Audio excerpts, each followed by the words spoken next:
Entonces hoy toca hablar de esta situación de el siguiente párrafo. Este siguiente párrafo, el párrafo tercero, les decía yo, que nos da una herramienta metodológica para la protección de los derechos humanos. Y esto es una garantía hoy en día. ¿Quién me ayuda dándole lectura despacito a este tercer párrafo?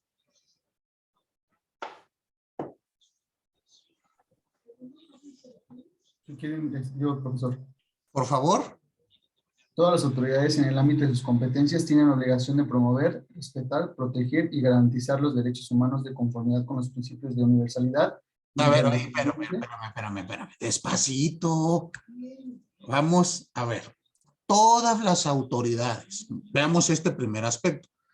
Porque es importante ir desentrañando todas las hipótesis normativas de esta fracción.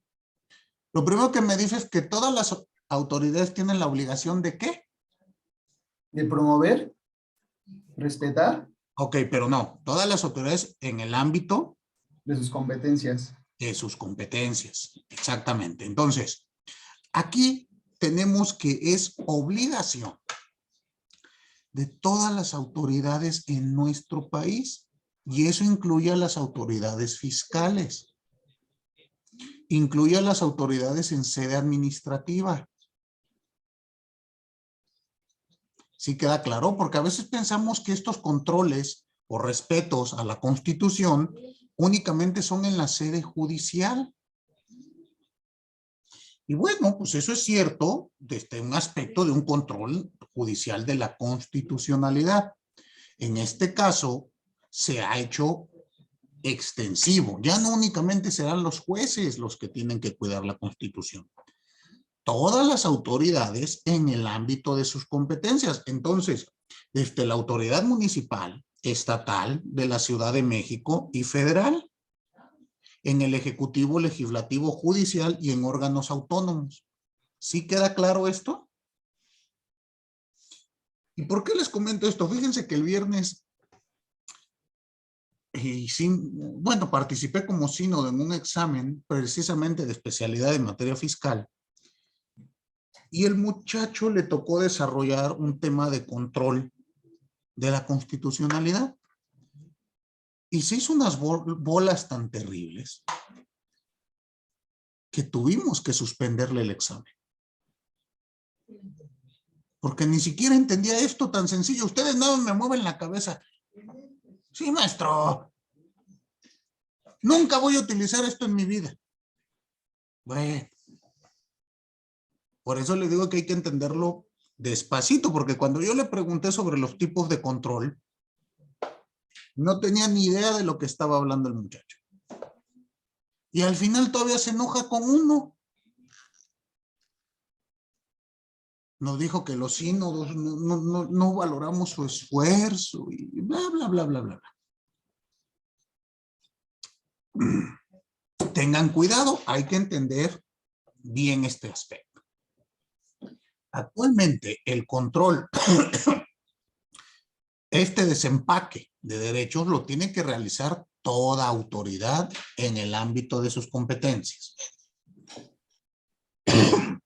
Y por ello, debemos de entender, ahora sí, vienen, ¿qué debe de hacer? ¿Cuáles son las obligaciones de todas las autoridades? Despacito, José.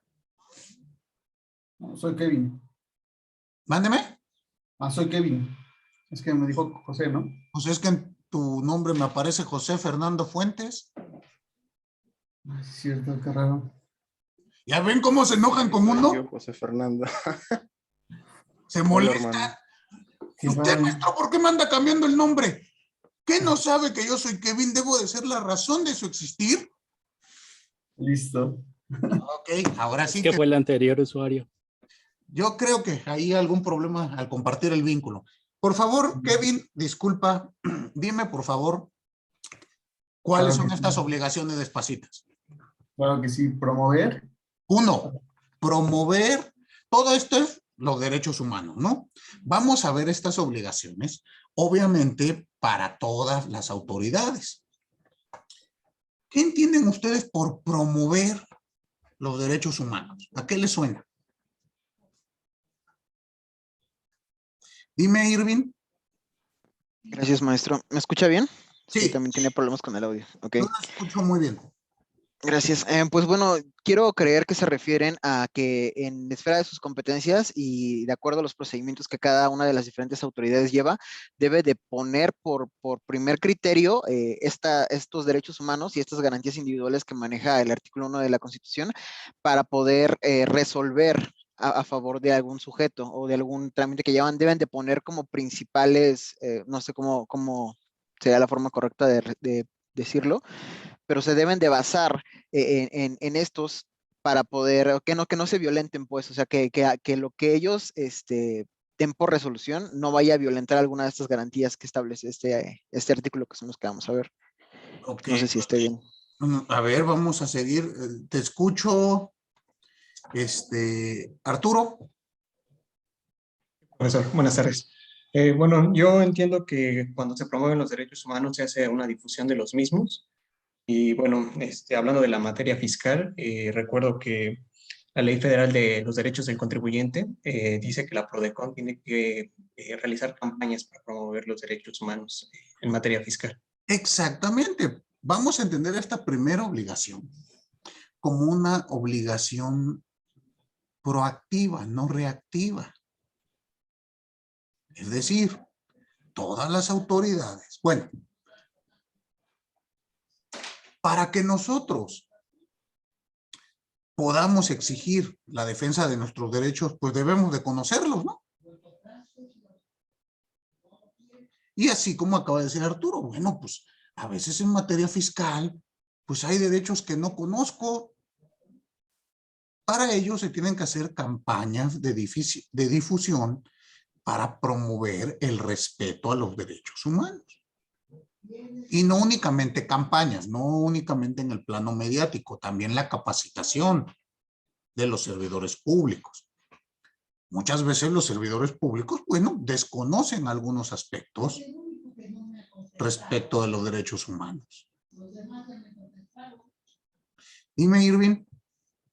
Maestro, bueno, le quería comentar que, bueno, ahorita que ya están comentando esta parte, cuando iniciábamos auditoría en la Administración General de Auditoría de Comercio Exterior, teníamos la obligación de darle precisamente a todos los contribuyentes un folleto donde se especificaran sus derechos y también nuestras obligaciones en ese momento cuando era autoridad fiscal. Entonces, yo creo que también se refiere un poquito a esta parte y también incluso tácitamente cuando levantaba actas en la aduana del aeropuerto, también actas de inicios de procedimiento administrativo por datos generales inexactos o algunas otras en materia aduanera, también les decíamos a los contribuyentes, bueno, en ese caso era el representante de la agente aduanal, que tenían derecho al recurso de revocación, juicio de nulidad y amparo antes de que firmaran las actas, porque incluso ya habían tenido, bueno, yo sabía que habían tenido el SAT, pues algunos casos que se habían llevado a juicio y por no mencionarlo, aunque estuviera tácitamente en el acta, pues se estaban pronunciando algunos contribuyentes de que no se les hizo de conocimiento estos derechos. Es parte, pero a veces esta actividad se convierte en una cuestión meramente pro forma, es decir, para cumplir un derecho, porque, bueno, una obligación legal secundaria, porque la ley, como bien decían, la ley federal de derechos del contribuyente, pues establece que les tenemos que decir que tienen derecho a un recurso, el término para interponerlo y demás. Pero aquí vamos un poquito más allá. Miren, hoy veo que tengo muchos José Fernandos por todos lados. ¿Pueden ir acomodando sus nombres? Hola. Sí, usted es el Yo verdadero. soy el... Sí, verdadero. yo soy, sí. Ok, Él es el original. porque veo hoy Presente. 4 o 5 José Fernandos y Digo, ya si tengo falta, ya sería algo... ya no habría cómo, pero mira, aquí veo 1, 2, 3 José Fernandos y 4 con usted. Y al rato les cambio el nombre y se enojan conmigo. Pero Se puede acumular las asistencias así, ¿no? es lo que veo que están haciendo plan. Pero miren, mi Voy caso, a hablar con mis padres porque... yo creo que nada más se conectaron a la sesión y Voy a hablar con mis padres porque... Andan por ahí regados varios hermanitos. Miren, ni caso me hacen, nada más se metieron a la sesión para pasar quién sabe qué, porque yo no paso lista, pero no cambian sus nicknames, no cambian nada. Lo bueno que está quedando grabado para que al rato que me quieran reclamar, ya no, haya dato de prueba suficiente. Bueno, ya, hay que cambien sus nombres cuando puedan. Les decía, esta primera obligación va a ser de todas las autoridades. Y dense cuenta que muchas veces se limita en ponernos un listado de los derechos que tenemos o que se nos entregue una hoja, como bien decías hace un segundo, Irving, donde se nos diga, usted tiene todos estos derechos. Bueno, creo que es un paso, sí, pero necesitamos ampliar. En opinión, hay que incluso dar capacitaciones y la cultura de los derechos humanos desde temprana formación en la escuela. Y no esperarnos a que ya tengamos el problema para que se nos dé la capacitación. Bueno, se nos diga que tenemos derechos. Pongo ejemplos. En materia penal, antes de iniciar una audiencia inicial, el juez de control le pregunta al imputado, ¿usted conoce sus derechos? ¿Y qué contestan?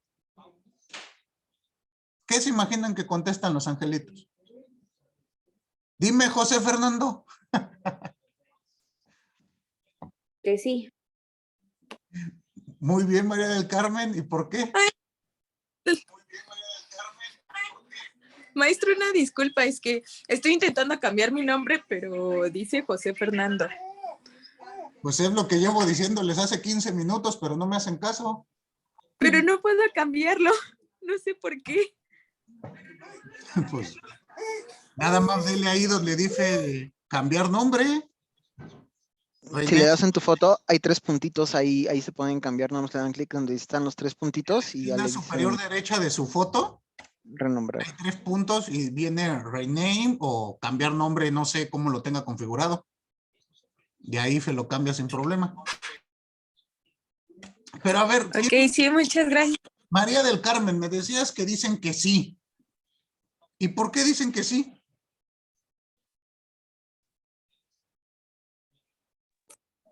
Pues,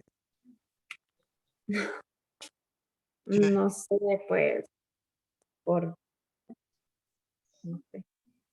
¿Cómo que no sabe? Es como cuando yo les pregunto, ¿les gusta el derecho fiscal? ¿Qué me contestan? Sí. Pues sí. ¿Y por qué? A ver, Leonel, dime. Yo digo que no para que intenten calificar de ilegal la detención. Tú dices que no, bueno, cuando te toca defender o cómo. Ajá, o sea, cuando es que cuando se hace la detención se le tienen que hacer conocer sus derechos al detenido.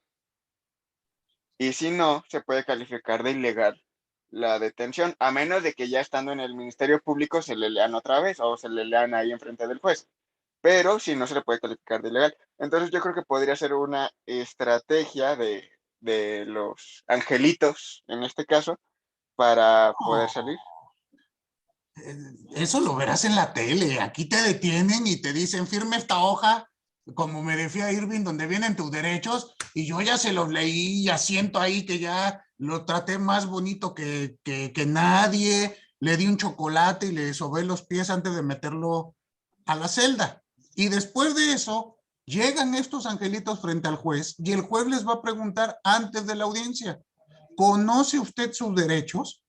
Y todos contestan que sí. Incluso quien contesta que no, hasta se molesta el juez. Y le dice, pues, ¿qué no ha hablado con su defensor?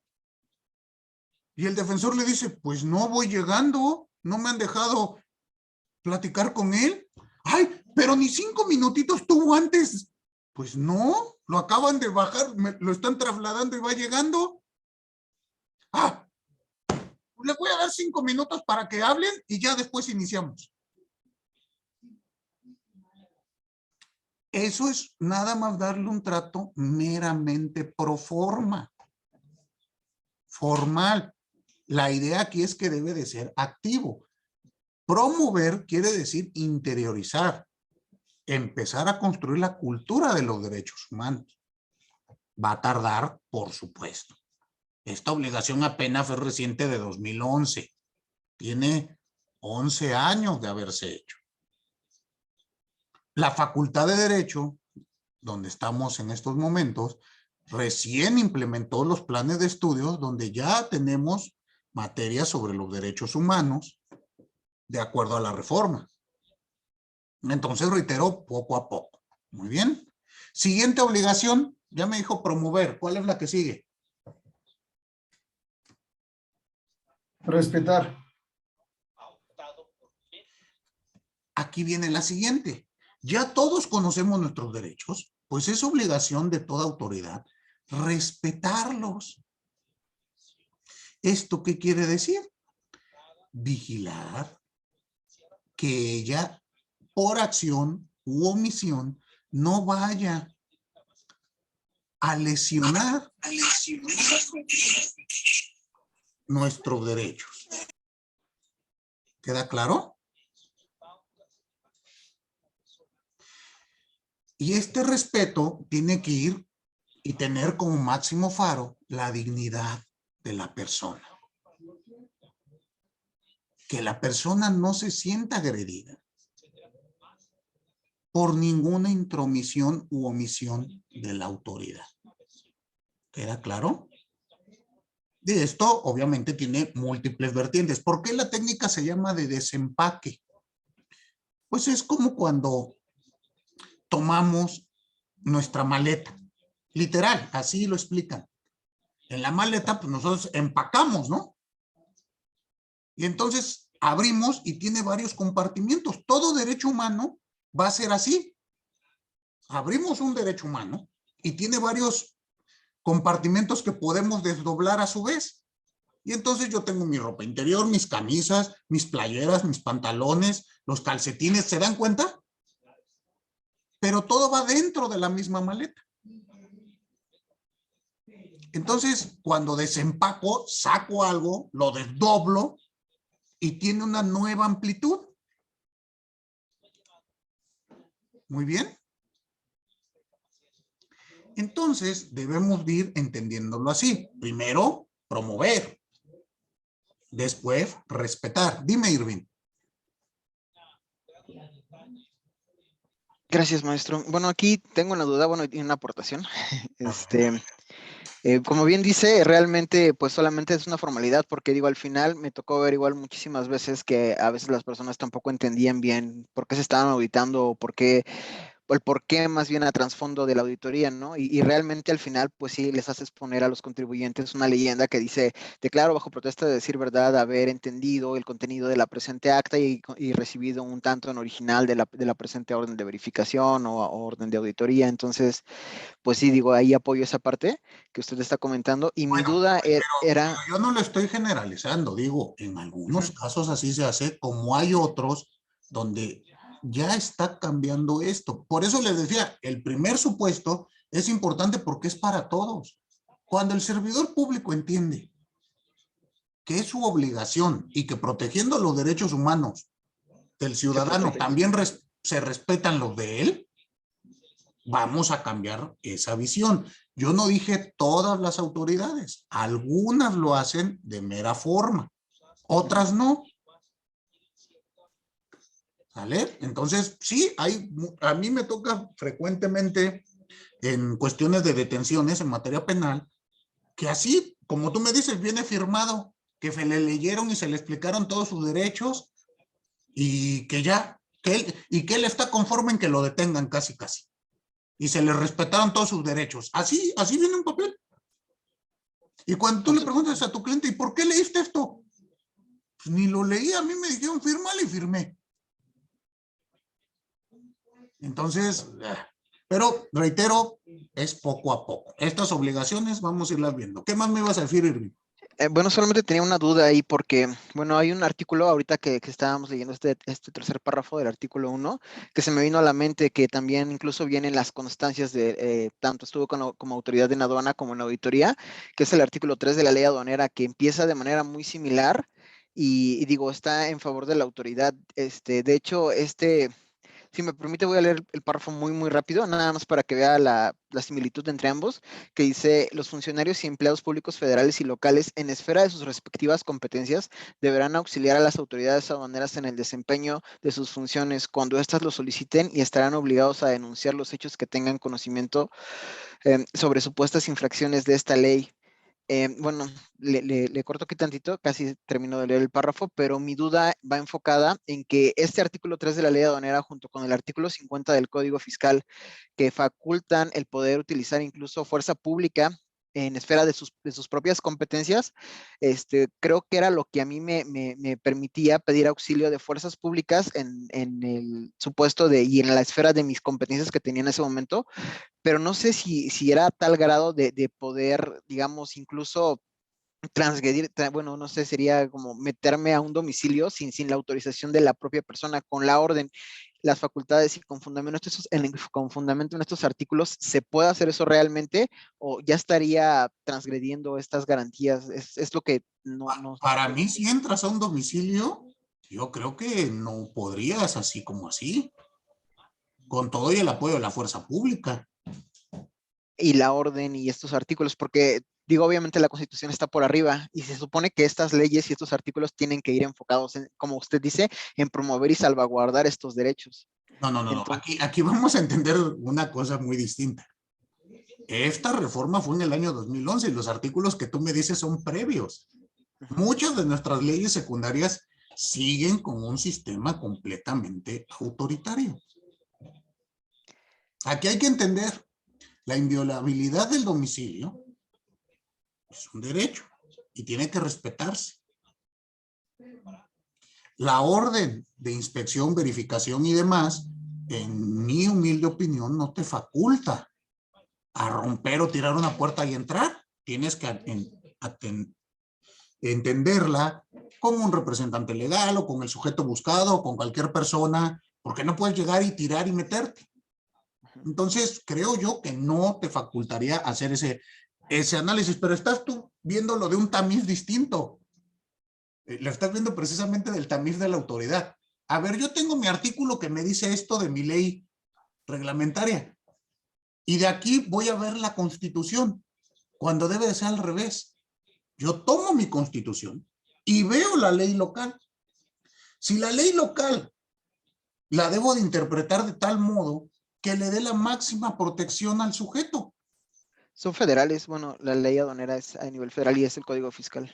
Sí, pues son federales, pero tú mismo me dijiste, ¿qué lentes tienes que usar primero? La Constitución. Los constitucionales. O sea, son normas reglamentarias. De hecho, sí llegábamos a aplicar lo que usted comenta de romper cerrojos, pero era con orden ya judicial y era de parte de PGR. Pero eso Y ya ahí es sí, otra cosa. Ahí y ya ahí sí, cambia. y ahí sí era a veces en la madrugada por la peligrosidad de los domicilios, no había nadie, pero se tocaba las veces que marcaba la orden y a romper cerrojos y a romper puertas y Pero nuevamente, con orden judicial, es que cambia. sí, Te digo, totalmente. Jeffo tuvo que tener un procedimiento. Si no, también le volvería imposible su labor. Pero, Mac, Augusto, dime. Hola, buenas tardes a todos. Yo tenía una pregunta. ¿En qué momento estos derechos hacia las personas se mantienen como ligados con el cumplimiento de una obligación? Pongo el ejemplo en el que yo, trabajo en lo contencioso del sistema de aguas de la Ciudad de México y dentro de uno de los derechos que está para el consumo de agua doméstico, uno de los derechos constitucionales aparece que tienes el derecho humano del acceso al agua, pero por otro lado se interpone la obligación de pagar por ese suministro de agua. Entonces, como autoridad, no aplicamos la Constitución, ni mucho menos se le mantiene como prioridad el derecho del acceso al agua, sino se le mantiene como una restricción manteniendo su derecho intacto, por así decirlo, aunque el suministro es muy bajo, es nada más 50 litros o 50 metros cúbicos de abastecimiento para la persona que habita en ese predio. Pero mi pregunta en específico es, ¿las obligaciones limitan los derechos de las personas? No, es que estás dándole un enfoque del siglo XIX a los derechos humanos. No todo derecho tiene correlativo una obligación. Eso es en materia civil. Los derechos humanos son derechos que tenemos por ser personas, nada más. Tú me estás hablando... Pero bueno, aquí hubo también una interposición, también resolvió una de las salas, al menos en el Tribunal de Justicia Administrativa de la Ciudad de México, que es la mayoría de recursos que nos llegan a nosotros, en el que una persona moral lo quiso interponer por suministro de agua. Entonces, a ellos, bueno, el programa o la forma en la que no es una suspensión, sino es completamente se le quita el suministro, no se mantiene como el mínimo, se le corta definitivamente. Entonces, bueno, por un lado son las políticas de gobierno que están ahorita imperantes, pero a mi parecer, y eso ya es una opinión mía, sí se necesita que no nada más sea un derecho, sino también esa obligación, o sea, de que se cumpla, por la cuestión de hidráulica. Espérame, es que ahí estás confundiendo tú aspectos. Una cosa es que el derecho es el pago de un servicio. Los servicios, de acuerdo al Código Fiscal de la Federación, son las contraprestaciones en dinero que hacemos por un servicio proporcionado por el Estado, en este caso el suministro de agua potable. Y necesitamos dinero. Eso es relación contributiva. No lo confundas con el derecho humano al acceso al agua potable. No todo derecho tiene una obligación. Te doy un ejemplo. ¿Tú tienes derecho a tu libertad psicosexual? ¿Sí o no? Dime con confianza. Sí.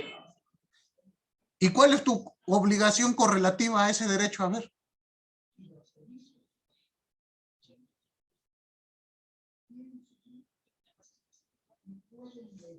¿Verdad que no hay?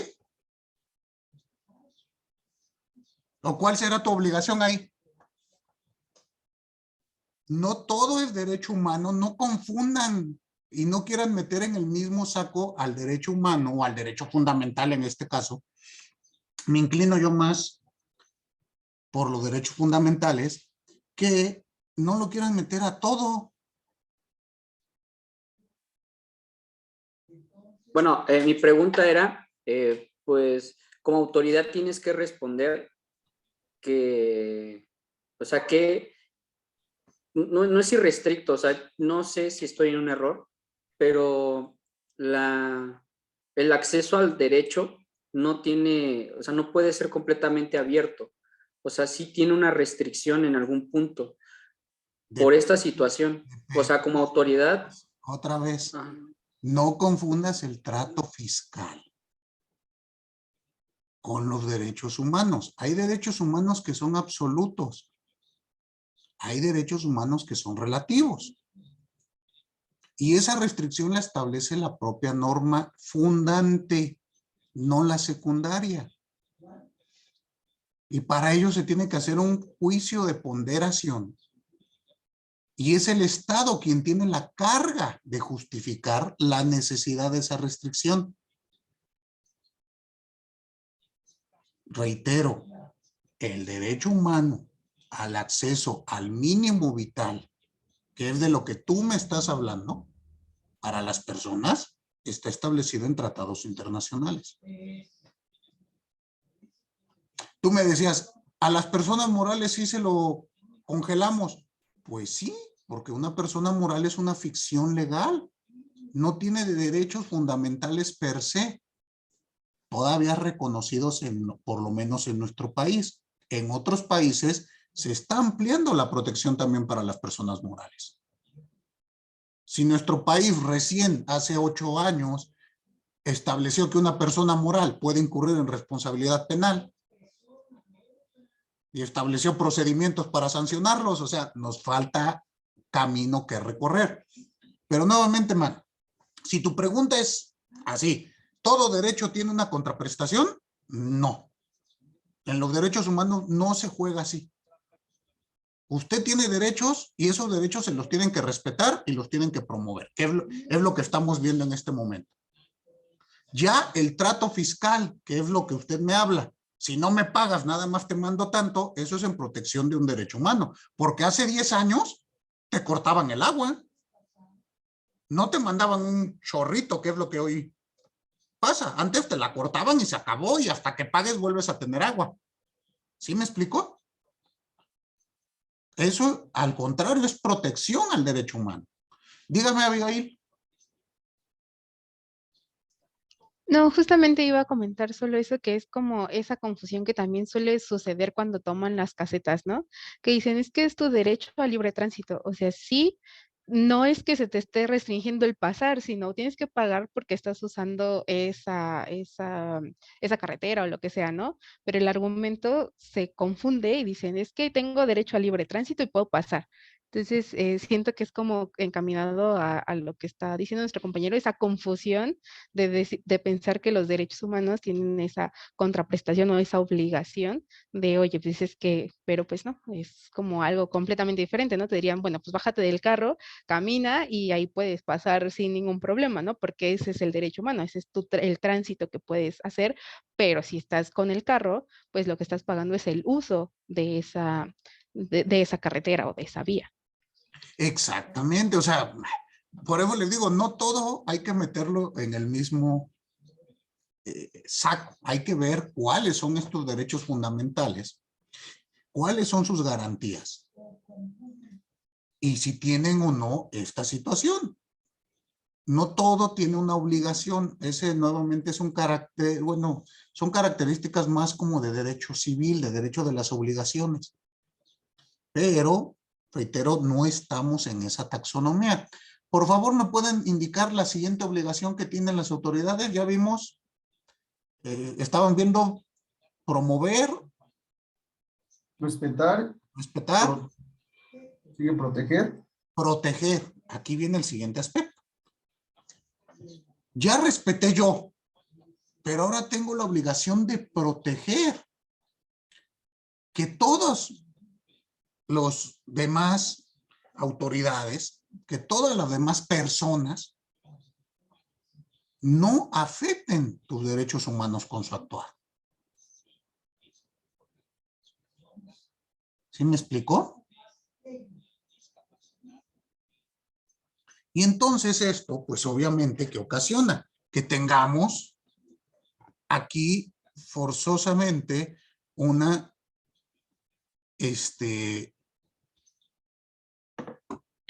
cuestión de acción. Ya no queda únicamente en un, pues me cruzo de brazos, entrego folletos. No, aquí sí tengo que realizar, tengo que proteger. De ahí que es lo que ustedes me platicaban y se establece en normas secundarias, como me decía hace unos minutos Irving. Pues si la autoridad en el ejercicio de sus funciones nota que se está violando un derecho, pues deberá de iniciar o dar vista a la autoridad investigadora correspondiente.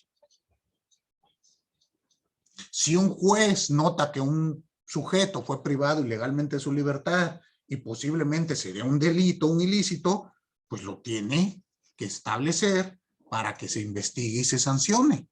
Que bueno, ya veremos más adelante esas obligaciones. Proteger consiste precisamente en eso, en cubrir con un manto protector los elementos de estos derechos, que todo ciudadano esté cubierto.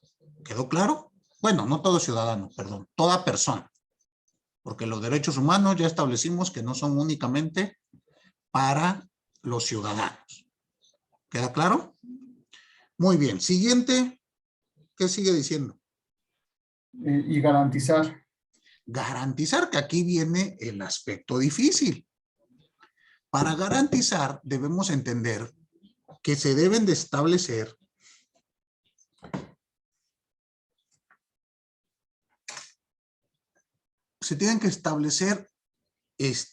instituciones jurídicas debidamente implementadas, establecidas en ley, que permitan acceder a la protección y al efectivo cumplimiento de la tutela de los derechos humanos. Y para ello se establecen procesos y procedimientos.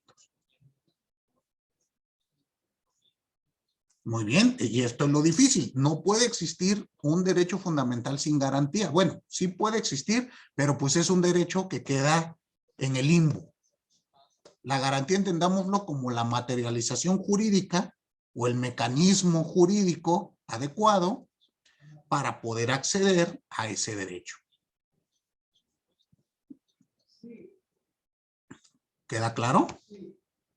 Porque no basta con que diga la autoridad, pues es que yo te garantizo que se van a respetar tus derechos, ¿o sí?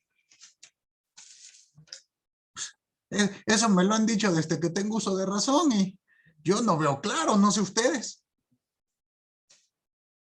¿Basta con declaraciones de buena fe o necesitamos instituciones?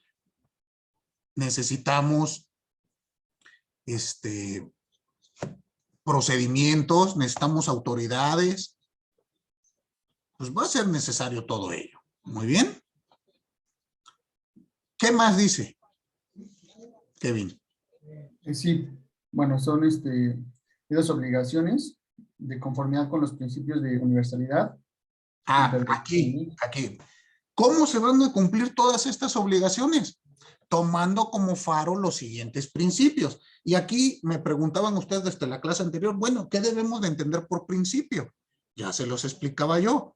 Un axioma o un postulado que yo ya doy por válido y lo aplico. Es decir, estos que nos va a señalar la Constitución ya no nos los cuestionamos. Los derechos humanos los rigen estos principios. Punto.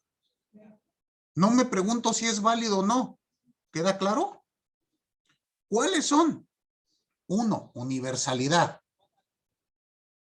Quiere decir que todos y todas tenemos derecho a esta protección. Y aquí les preguntaba yo, bueno, esbocé hace un momento. Estos derechos hay que entenderlos, pues obviamente no el plano meramente de que el ciudadano, porque teníamos mucho eso, no son los derechos del ciudadano. Retomando la Declaración de los Derechos del Hombre y del Ciudadano francesa, pues teníamos ese postulado. Hoy en día decimos son derechos de la persona. Es decir, los hermanos migrantes que atraviesan nuestro territorio nacional para llegar a Estados Unidos, ¿tienen derechos humanos? La respuesta es por supuesto que sí, ¿no? ¿O alguno de ustedes lo duda? No, de hecho el Estado mexicano tiene la obligación de garantizar y proteger sus derechos.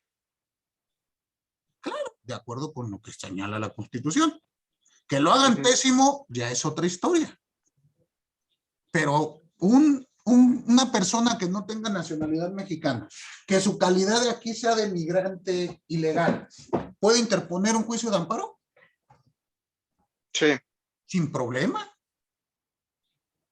Sí, profe, yo... Dígame. Duda, bueno, no sé si... bueno, hablamos de que garantizar es diseñar los mecanismos para el acceso a dichos derechos. Ahora bien, el mecanismo más conocido es la CNDH. O bueno, la institución, más bien, la institución. El mecanismo podría ser el juicio de amparo. Ok, pero propiamente la CNDH, con sus recomendaciones, es que siento que no habría la sanción suficiente como para garantizarlo, ¿sabe? Ok, pero es que hay que entender... Espérame. Hay que ver diferencias.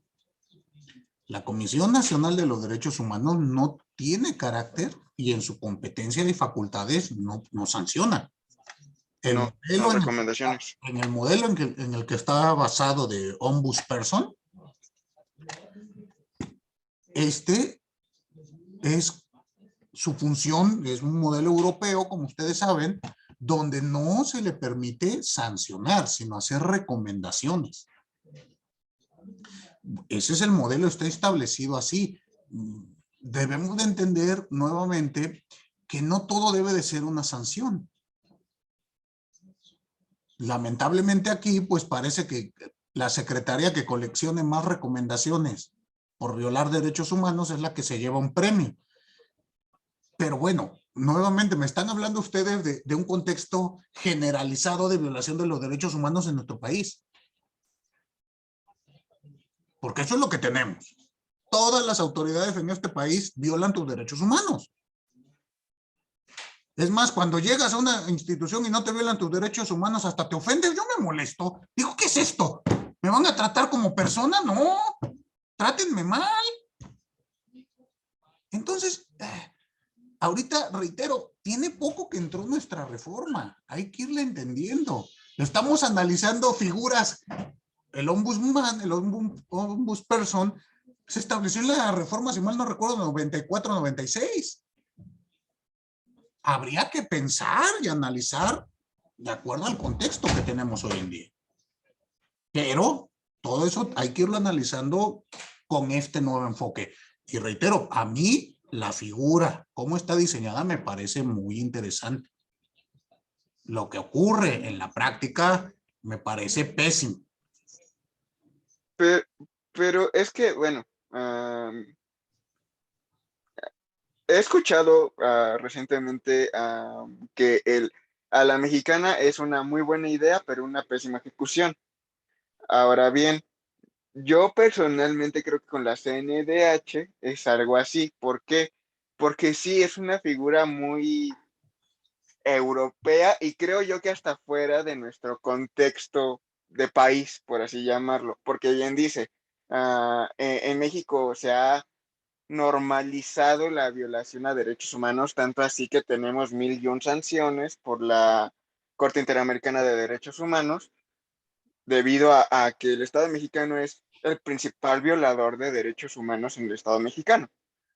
Pero sí, al menos viendo la Constitución o este párrafo o este artículo, ¿no cree que falta una garantía más de facto, por así llamarlo? Porque digo, estamos hablando de el mundo del deber ser, pero no estamos viendo el contexto. Digo, el contexto de las recomendaciones, pues digo, sí hacen, no merma, hacen volumen, por así llamarlo, pero pues realmente no es como que vea que las autoridades digan, es que ya me pusieron esta recomendación y se lamenten, ¿no? O sea, realmente es como otra más, pues ya ponla en el expediente. Pero eso no va a cambiar con que tú le des dientes a la Comisión de los Derechos Humanos. Aquí, ¿qué es lo único que lo va a cambiar? Construir La cultura. el puente cultural y que como sociedad abracemos los derechos humanos. Y eso es un paso a 20 años. Trabajándolo. No de inmediato. Las reformas mágicas no sirven. Si a mí me dices, mañana vamos a hacer que la Fiscalía General de Justicia se encargue de meter a la cárcel y colgar de un puente a todo el que violente los derechos humanos, va a seguir siendo lo mismo. ¿Por qué? Porque eso es reactivo, no proactivo, que es lo que estamos platicando. Entonces, si lo único que queremos, por eso le digo, a mí la comisión me parece que su función es reactiva, digo, proactiva, no reactiva. Ella no tiene como función eso. Para eso, si hay una violación a los derechos humanos, que los metan a la cárcel. Hay otras instancias, pero obviamente hay opiniones divididas en este aspecto desde que se implementó la figura. Dígame, señorita Abigail. Justo iba a comentar que, o sea, entiendo como esta parte que dice nuestro compañero, de que sí, las recomendaciones de CNDH pues no son vinculantes obligatorias para las autoridades, ¿no? Sin embargo, por ejemplo, en mi caso, donde estoy trabajando, es en el Tribunal Federal de Justicia Administrativa, y justo, por ejemplo, hay muchos asuntos en los que me ha tocado de responsabilidad patrimonial del Estado, donde ocupamos justamente estas recomendaciones también como un sustento para nuestras sentencias. Entonces, sí, quizá a lo mejor no está obligando como tal a la autoridad o como quisiéramos que se quedara en esa instancia y que la CNDH obligara a las autoridades a no violar estos derechos, pero pues sí, sí ha tenido una función. A lo mejor no la hemos visto como tan real porque como dice, pues es un mecanismo que es nuevo y obviamente necesita como mucha mejora y muchas cosas, pero por ejemplo, desde el punto de vista de autoridad y del tribunal, sí hemos ocupado muchas veces esas recomendaciones para sustentar nuestras sentencias, para decir, ah, bueno, pues CNDH está diciendo que sí hay una violación a tus derechos y con base en esta recomendación y en todas las pruebas que tenemos y en esto, pues obviamente se te reconoce que hubo responsabilidad, ¿no? Patrimonial del Estado. Entonces, sí, quizás no tiene esa vinculancia, o sea, esa obligatoriedad, pero sí, sí funciona, sí, o al menos en estos últimos años se ha intentado, ¿no? Sí, reitero, poco a poquito, es que, miren, imagínense ustedes un cambio, estamos hablando de un cambio de más de 80 años en el trato de los derechos humanos. Bueno, yo escucho entrevistas todavía donde sale antiguos exfiscales diciendo, cuando yo era fiscal sí había procuración de justicia, hombre. Agarrábamos a los rateros y no andaban ahí esas tonterías. Yo cuando querían implementar esos derechos humanos les dije que era una tontería, porque eso no sirve. ¿Cómo? Me mandan a mí a la guerra y todavía me dicen, protégelos. Pues esa visión, discúlpenme, está más que vigente actualmente, ¿eh? Es como me decía, ¿quién fue? No veo, no ubico. La clase pasada que me decían, pues es que yo tengo que cobrar, maestro, y si para cobrar tengo que pisotear al contribuyente, pues ni modo. Ah, ahí está Lisbeth. Pues bueno, esa visión la tienen Juana, Chana, Abril, todos. Yo cuando les digo, ¿cómo es posible que haya tipos penales con 50 años de pena mínima? O sea, se me hace violatorio de derechos humanos. Tú sanciónalos, sí, pero con lo que dice nuestra Constitución, tontamente. Tiene límites. ¿Concuerdan? Ejemplo, la Constitución prohíbe las penas inusitadas, trascendentales. Díganme ustedes cómo el Código Penal para el Estado de México puede contemplar cárcel vitalicia. ¿Qué no va en contra del 22 constitucional?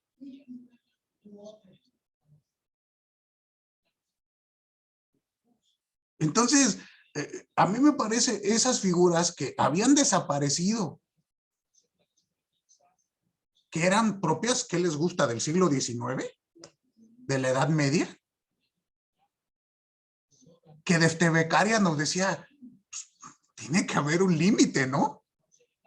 ¿Cómo es posible que en siglo XXI en nuestro país las tengamos vigentes? Pero es precisamente porque estamos en una transición.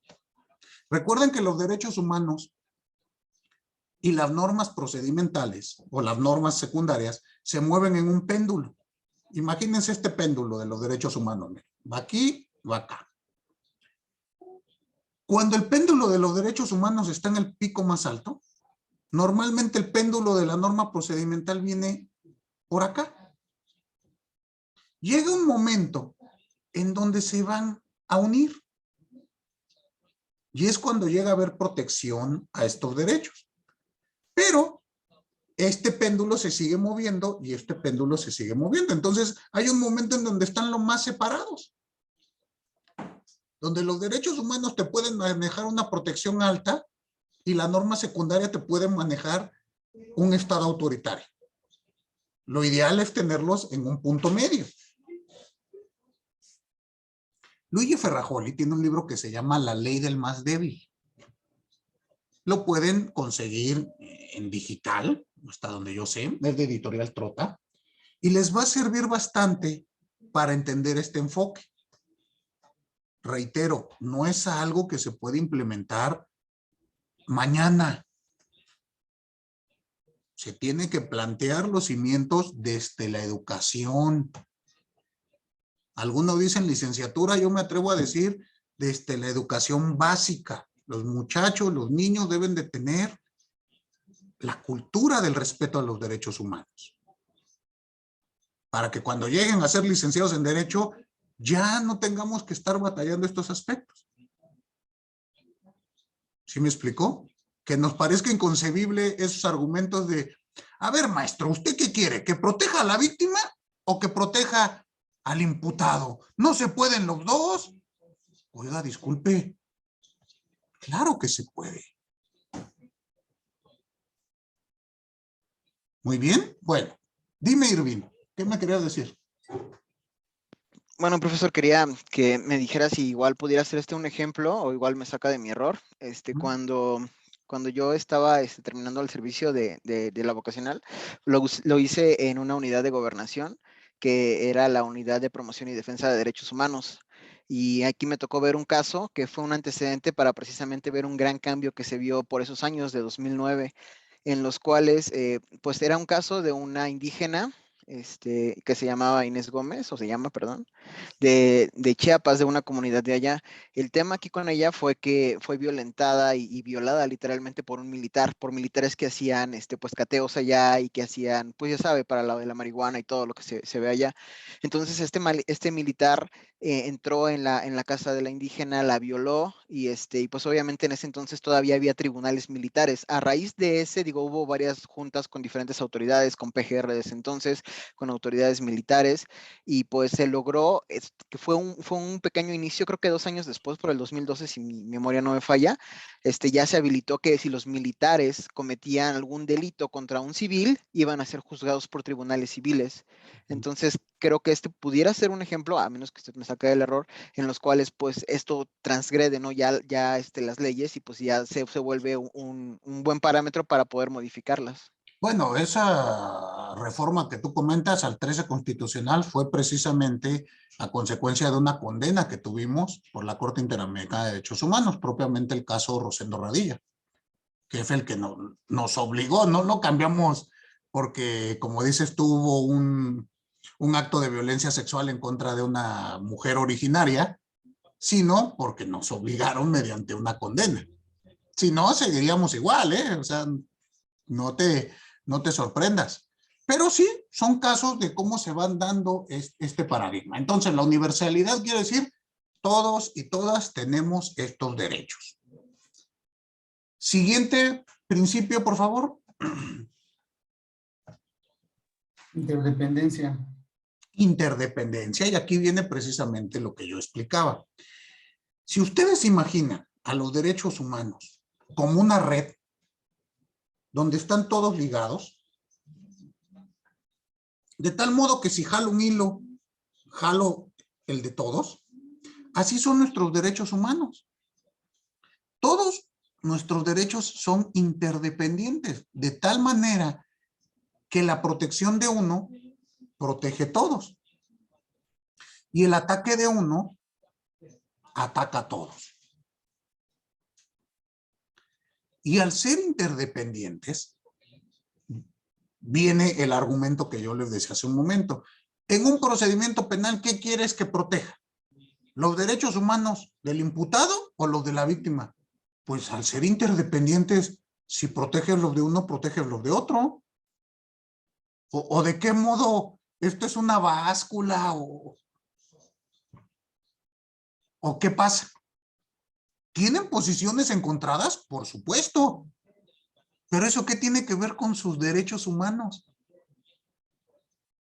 Si ataco los derechos humanos del imputado, pues se me cae el proceso por violación al debido proceso, ¿no? Y si también lesiono los derechos de la víctima, pues también se cae el proceso pues, por violación al debido proceso. ¿Sí me explicó? Por eso son interdependientes. Y en nuestra esfera es lo mismo. Mi derecho a mi libertad de expresión, si se ve lesionado, afecta a otros derechos que son interdependientes. Como lo puede ser mi autodeterminación, mi dignidad, etcétera, etcétera, etcétera. El afectar un derecho afecta más.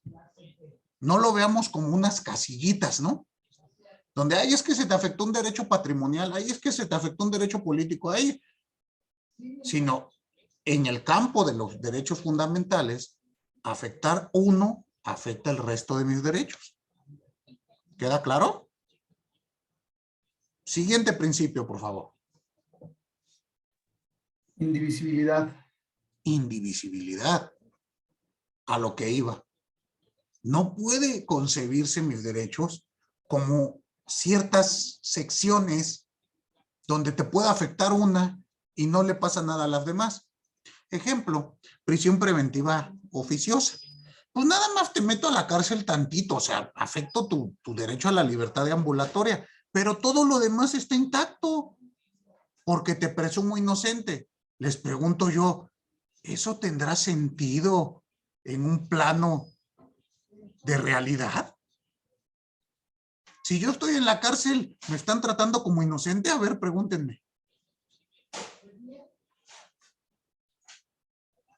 ¿Pero qué es lo que han tratado de justificar?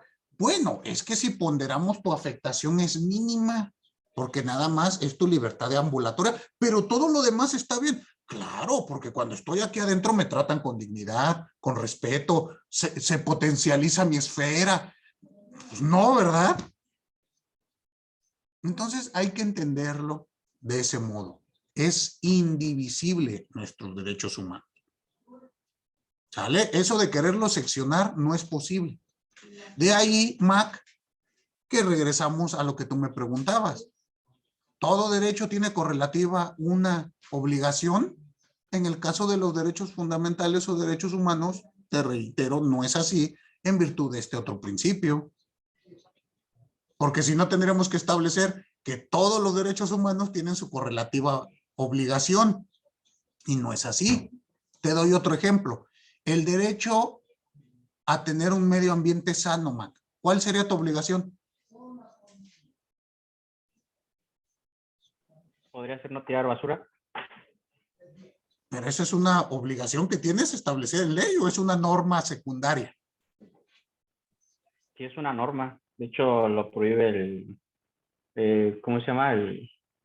Donde se van los juzgados cívicos, no me acuerdo la norma, Pero es una norma secundaria. Es una norma de convivencia. Y eso tiene que ver con el derecho a un medio ambiente sano. O sea, que yo no tire basura impacta en la cantidad de carbono que avientan las fábricas al medio ambiente o en la tala de los montes. Te digo, son derechos distintos. Ahí es un derecho colectivo, difuso. Y así tenemos muchos más. El derecho que tenemos, el derecho humano a la prohibición a la esclavitud en nuestro país, que expresamente dice nuestra Constitución, en México queda prohibida la esclavitud. ¿Cuál es tu obligación referente a ese derecho, Mac? No, pues ninguno. O el derecho que dice en México queda abolida la pena de muerte, ¿cuál es tu obligación? Sí, No, ninguna. ¿Sí empiezas a notar estas cuestiones? Pero son de derechos fundamentales. Muy bien. ¿Qué más dice Kevin? Progresividad. Progresividad. Este se entiende también como principio de no regresión. Consiste en que al interpretar los derechos humanos, siempre tiene que hacerse de una manera pensando a futuro. Queda prohibida interpretaciones ya superadas, ya del pasado. Dime, Kevin. Hay un criterio muy bueno de la Corte que sacó creo que en el 2015 o 2017 respecto de un amparo que promovió una estudiante de la Universidad de Michoacán, porque ella tenía una beca en una universidad pública respecto de las inscripciones. Entonces, la universidad había sacado ahí un acuerdo en el que se les lo subsidiaba el gobierno esas inscripciones a todos los alumnos. pero después de unos años volvió a la universidad a decir, ¿sabes qué? El presupuesto que ya nos da el gobierno ya no es suficiente y por lo tanto vamos a volver a cobrar las inscripciones a los alumnos. Entonces esta estudiante se ampara contra el acuerdo que vuelve a sacar la universidad y de igual manera el gobierno. El gobierno dice, se excusa diciendo que como la universidad tiene una autonomía propia y tiene su presupuesto también controlado, pues es decisión de ella si otorga o no otorga ese subsidio que le dan las inscripciones. Entonces ya llegando ya hasta la corte resuelve que no, que se ampara al estudiante, toda vez que la ley secundaria que le da el presupuesto a esta universidad, debe de ir de manera progresiva. O sea, si ella tenía un derecho a no pagar más bien esa parte de la inscripción, así es la inspiración el espíritu de esa norma, ¿no? Ir en pro de los derechos de los estudiantes y no de manera regresiva. Y es por eso que yo lo entiendo así, de esa manera que exactamente. vas ampliando. Es precisamente dar mayor protección y no quitarte. Nuevamente, doy ejemplos. Ustedes han escuchado que salen campañas de partidos políticos diciendo, vota por nosotros y nosotros vamos a hacer que se establezca la pena de muerte. Les acabo de decir que la pena de muerte fue abolida por ahí del año 2002, si mal no recuerdo. Ya se quitó del texto constitucional. Ya la prohíbe nuestra Constitución. Yo les pregunto, ¿puede el Estado mexicano cambiar la Constitución para ahora tener pena de muerte? Pues de acuerdo a lo que establece este artículo, no podría, porque sería regresivo. Sino todo lo contrario, siempre tiende a optimizar los derechos humanos. Muy bien. ¿Qué más dice Kevin?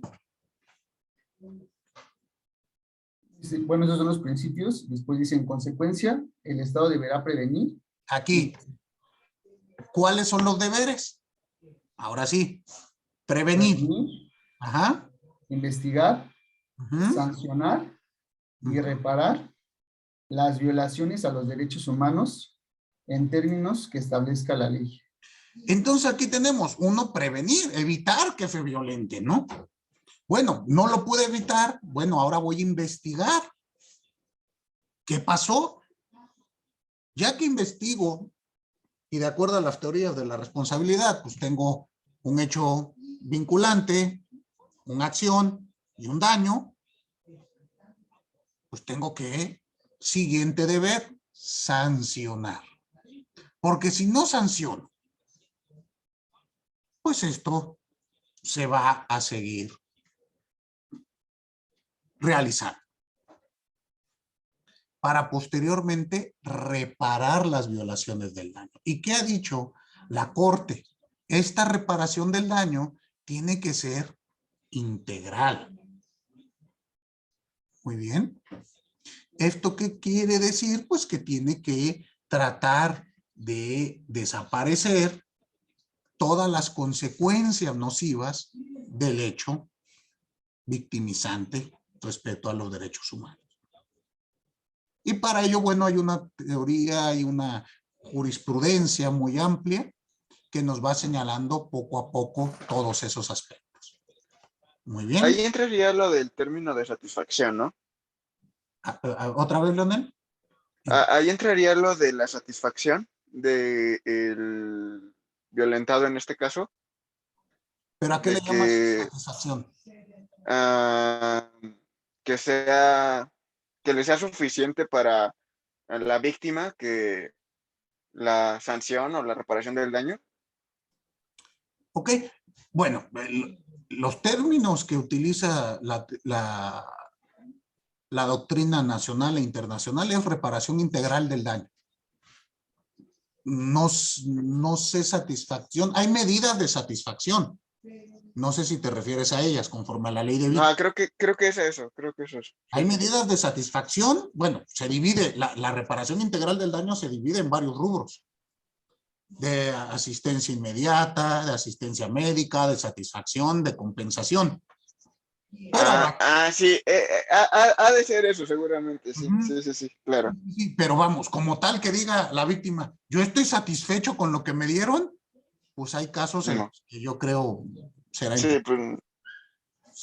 O sea, vamos, que sea integral. Por eso decía, en la medida de lo posible, se quiten todas las consecuencias nocivas del hecho victimizante. Pero pensemos un caso de una desaparición forzada de personas, donde nunca encontraron ni los cadáveres, pues yo creo que nunca se van a dar por satisfecha los familiares de ellos. O sea, yo creo que te referías a ese otro rubro. Por eso el término satisfacción no es empleado en derecho de reparación del daño. ¿Ok? ¿Alguna otra duda? ¿Ninguna? Perfectísimo. Bueno, pues muchas gracias a todos y a todas. Nos vemos por acá el día miércoles. Hasta luego. Gracias, profesor. Gracias, maestro. Hasta el miércoles. Hasta luego, profesor. Gracias. Gracias, hasta luego.